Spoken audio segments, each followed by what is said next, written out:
नमस्कार विद्यार्थी मित्रांनो आणि तुमचे आपल्या या व्हिडिओमध्ये स्वागत आहे। आजच्या या व्हिडिओमध्ये आपण महाराष्ट्रातील भूगोल आणि महाराष्ट्रातील नद्या या महत्त्वाच्या विषयावर काही 10 प्रश्न घेतलेले आहेत आणि त्या प्रश्नांचे उत्तरासहित स्पष्टीकरण दिले जाणार आहे। तर चला मग आजच्या व्हिडिओला सुरुवात करूया।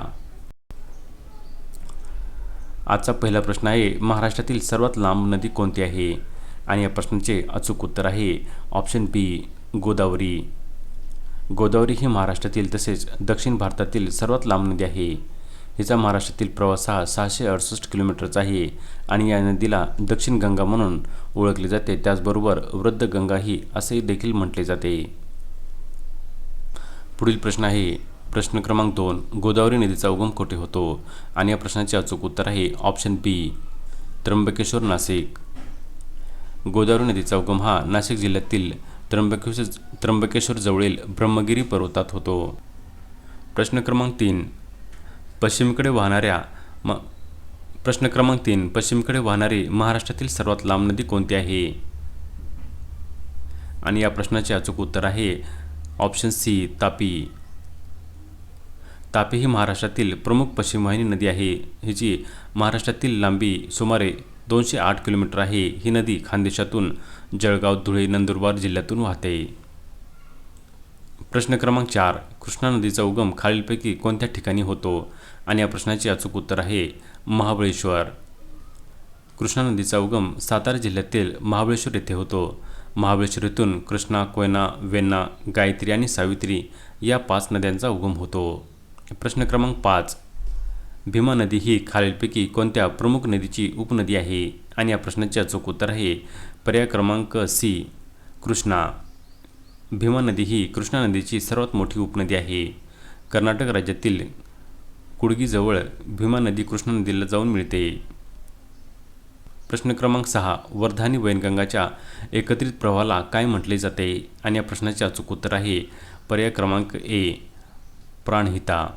गडचिरोली जिल्ह्यातील सिरोंचा जवळ वर्धा आणि वैनगंगा नद्या एकत्र येतात। या संयुक्त प्रवाहाला प्राणहिता नावाने देखील ओळखले जाते, जे पुढे गोदावरी नदीला जाऊन मिळतात।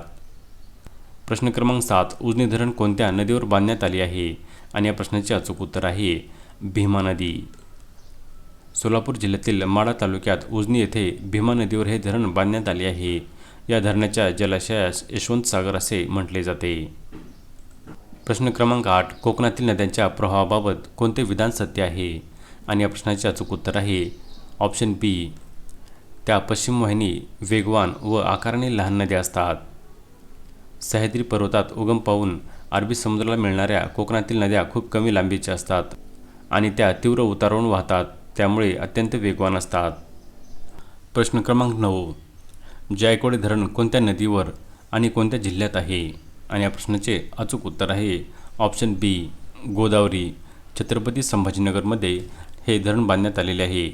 छत्रपती संभाजीनगर जिल्ह्यातील पैठण येथे गोदावरी नदीवर जायकवाडी धरण बांधण्यात आले आहे।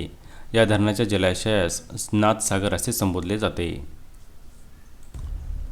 प्रश्न क्रमांक 10, पंचगंगा नदी ही खालीलपैकी कोणत्या 5 नद्याच्या प्रवाहाने बनली आहे? आणि या प्रश्नाचे अचूक उत्तर आहे पर्याय क्रमांक ए, कुंभी, कासारी, तुळशी, भोगावती आणि सरस्वती। कोल्हापूर जिल्ह्यातील या 5 नद्यांच्या एकत्र येण्याने पंचगंगा नदी बनते। सरस्वती नदी गुप्त मानली जाते। पंचगंगा ही कृष्णा नदीची प्रमुख उपनदी आहे। आणि आजचा पुढील आणि शेवटचा प्रश्न आहे, ज्या प्रश्नाचे अचूक उत्तर तुम्हाला कमेंट्स करून द्यायचे आहे। आणि तुमच्यासाठीचा आजचा प्रश्न आहे, मांजरा नदीचा उगम खालीलपैकी कुठे होतो? आणि तुमचे ऑप्शन आहेत ए, त्र्यंबकेश्वर, नाशिक, बी, पाटोदा पठार, बीड, महाबळेश्वर, सातारा आणि ऑप्शन डी, मुलताई, मध्य प्रदेश। या प्रश्नाचे जे काही अचूक उत्तर असेल ते तुम्ही कमेंट्स करून द्यायचे आहे। याबद्दल आपण उद्याच्या व्हिडिओमध्ये स्पष्टीकरण पाहणार आहोत। तर आजच्या व्हिडिओमध्ये बस एवढेच। असेच नवनवीन व्हिडिओ पाहण्यासाठी आपल्या चॅनलला लाईक करा, शेअर करा आणि सबस्क्राईब करायला विसरू नका।